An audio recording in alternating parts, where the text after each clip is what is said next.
ઓમાનના તેલના ટેન્કર પર ઈરાનનો હુમલામાં એક ભારતીય ક્રૂ મેમ્બરના મોતનો ઓમાનની મીડિયાનો દાવો.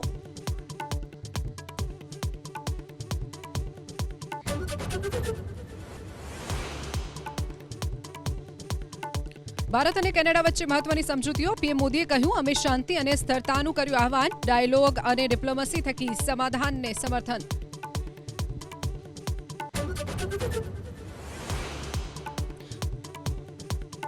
ફરી એકવાર સુરત પાસપોર્ટ ઓફિસને ઉડાવી દેવાની ધમકી. ઈમેલથી મળી ધમકી. સુરત ક્રાઇમ બ્રાન્ચ સહિત સ્થાનિક પોલીસે કરી તપાસ.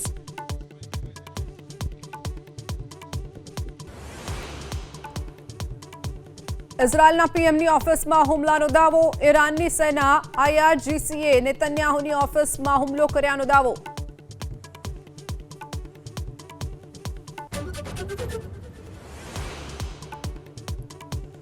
અબુધાબીનું બીએપીએસનું મંદિર 9 માર્ચ સુધી બંધ. ઈરાન ઇઝરાયલ યુદ્ધના કારણે મંદિર બંધ રાખવાનો નિર્ણય.